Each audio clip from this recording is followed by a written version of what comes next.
Hello दोस्तों, आज हम बात करने वाले हैं जीओसी के एक पार्ट इलेक्ट्रॉनिक इफेक्ट के बारे में। दो टाइप का होता है, अस्थायी एवं स्थायी। स्थायी इलेक्ट्रॉनिक इफेक्ट तीन टाइप का होता है, inductive, mesomeric, hyperconjugation. Inductive effect प्रेरणिक प्रभाव, ये सामान्यतः दो परमाणुओं के इलेक्ट्रोनेगेटिविटी के अंतर के कारण उत्पन्न होता है। आई प्रभाव में कार्बन कार्बन के सिग्मा बॉन्ड के इलेक्ट्रॉन पार्टिसिपेट करते हैं, इसमें पाई बॉन्ड के इलेक्ट्रॉन पार्टिसिपेट नहीं करते। आई इफेक्ट दूरी पर निर्भर करता है। I effect inversely proportional to distance, जैसे जैसे दूरी बढ़ेगी आई इफेक्ट का मान कम होता जाएगा। आई इफेक्ट को दो प्रकार से डिवाइडेड करते हैं, plus I and minus I.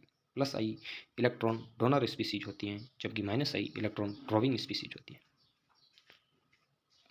Plus I represented करने वाले ग्रुप जैसे negative charge species alkyl group होते हैं, जबकि माइनस आई रिप्रेजेंटेड करने वाले ग्रुप पॉजिटिव चार्ज स्पीसीज मोर इलेक्ट्रोनेगेटिविटी परमाणु जैसे फ्लोरीन, ऑक्सीजन, नाइट्रोजन, क्लोरीन होते हैं। माइनस आई ग्रुप दर्शाने वाले यौगिकों का क्रम देखते हैं, NO2 plus, cyanide, SO3H, aldehyde, ketone, fluorine, chlorine, bromine, iodine. इसका एक ट्रिक होता है, नो कैन सो चो की फल कल ब्रिटेन से इंडिया आएंगे। तो दोस्तों, आपको इंडक्टिव इफेक्ट के बारे में समझ में आया होगा। आगे हम मेसोमेरिक और रेजोनेंस इफेक्ट के बारे में बात करेंगे।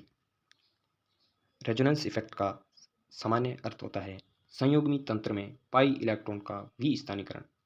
संयुग्मी तंत्र वो होता है जिसमें एकांतर क्रम में double bond, triple bond, positive, negative, lone pair, free radical उपस्थित होता हो। यदि संयुग्मी तंत्र में पाई इलेक्ट्रॉन इस प्रकार घूमते हैं तो वे अनुनाद दर्शाता है।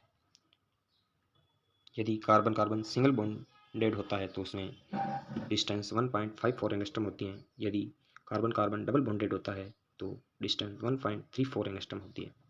बेंजीन में रेजोनेंस के कारण कार्बन कार्बन के बिटवीन डिस्टेंस 1.39 एंगस्ट्रम होती है। रेजोनेंस में केवल पाई इलेक्ट्रॉन पार्टिसिपेट करते हैं, जबकि इंडक्टिव में केवल सिग्मा इलेक्ट्रॉन पार्टिसिपेट करते हैं। दो रेजोनेंस स्ट्रक्चर के बिटवीन डबल हेडेड एरो लगाया जाता है। तो दोस्तों, रेजोनेंस के बारे में आपको समझ में आया होगा। रेजोनेंस इफेक्ट को इंडक्टिव की तरह दो प्रकार से डिवाइडेड करते हैं, plus R and minus R. Plus R electron donor species, जबकि minus R electron drawing species होती हैं। Negative charge species, lone pair species plus R represented करते हैं, जबकि positive charge species and unsaturated species जिसमें double bond and triple bond उपस्थित होता है, जो माइनस आर रिप्रेजेंटेड करते हैं। तो दोस्तों, आपको प्लस आर और माइनस आर के बारे में पहचान समझ में आई होगी। आगे हम एच इफेक्ट के बारे में बात करते हैं। हाइपर कॉन्जुगेशन अति संयुग्मन प्रभाव में कार्बन और हाइड्रोजन बॉन्ड के इलेक्ट्रॉन पार्टिसिपेट करते हैं। हाइपर कॉन्जुगेशन के लिए कंपाउंड में अल्फा एच का होना अनिवार्य है।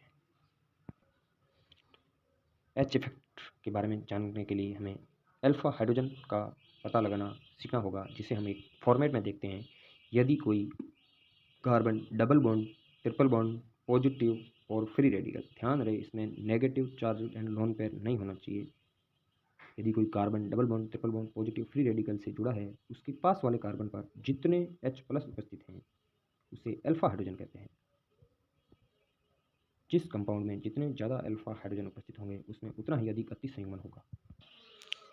अति संयुग्मन से किसी भी यौगिक का स्थायित्व पता लगाया जाता है, जैसे कि कार्बोकेटन का स्थायित्व ज्ञात करने के लिए अति संयुग्मन देखते हैं। जितने ज़्यादा अल्फा हाइड्रोजन होते हैं उसका स्थायित्व उतना ही अधिक होता है। दोस्तों, एच इफेक्ट के बारे में आपको अच्छे से समझ में आया होगा। दोस्तों, आज हमने इलेक्ट्रॉनिक इफेक्ट के बारे में बात की है, जो आपको अच्छे से समझ में आया होगी, इस प्रकार की आशा करता हूँ।